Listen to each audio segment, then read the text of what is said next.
सालाबादप्रमाणे या मतदारसंघाचा देवगडचा आमदार म्हणून मी दरवर्षी कुणकेश्वरांचा आशीर्वाद घेण्यासाठी मी न चुकता इथे येतो।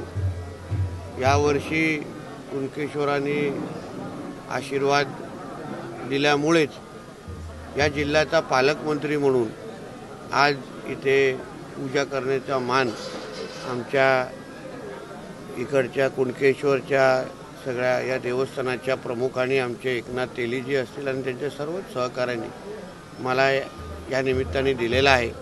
हे माझ्यासाठी भाग्याची गोष्ट आहे, कारण का ज्या भूमीची सेवा मी गेली 10 वर्षापासून लोकप्रतिनिधी म्हणून करत आलेलो आहे।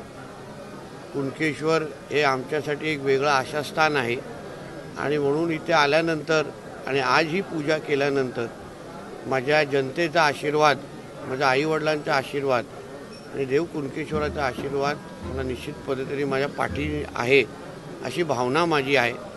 आणि कुणकेश्वराकडे मागण्यापेक्षा त्याचा आभार आणि त्याचे धन्यवाद देण्यासाठी आज मी आवर्जून त्याच्यासमोर नतमस्तक झालो, कारण का एवढी वर्ष मी माझ्या जनतेची सेवा करत आलेलो आहे।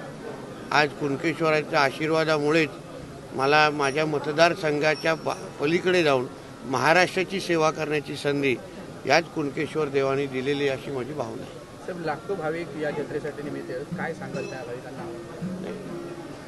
आमच्या मंदिर प्रशासनाने आमचे एकनाथ तेलीजी असतील, इथल्या गावाचे सरपंच असो, आमचा पोलीस प्रशासन, एकंदरीत आमचं जिल्हा प्रशासन आणि पालकमंत्री म्हणून मी आणि आमच्या सगळेच कार्यकर्ते आम्ही एकत्र मिळून दिवस रात्र ह्या यात्रेची तयारीसाठी आम्ही असंख्य बैठका घेतलेल्या आहेत। छोट्या छोट्या गोष्टी म्हणजे गर्दीचं नियोजन असो, पार्किंगचं नियोजन असो, पाण्याचं नियोजन असो, सुरक्षेचं नियोजन असो, या सगळ्या गोष्टीचं अतिशय बारकाईने नियोजन आम्ही दरवर्षी केलं आणि याही वर्षी करतो आहे।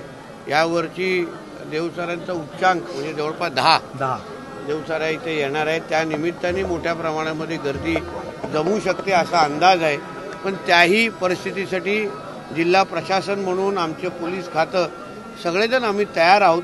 भाविकांनी आपल्या भक्तिमय वातावरणामध्ये इथे यावं, दर्शन घ्यावं। आम्ही जिल्हा प्रशासन म्हणून आणि देवस्थान म्हणून आम्ही त्यांना विश्वास देतो, त्यांच्या ह्या पूर्ण दर्शनाच्या प्रवासामध्ये त्यांना कुठलाही त्रास होणार नाही हा जिल्ह्याचा पालकमंत्री म्हणून मी त्यांना विश्वास देतो।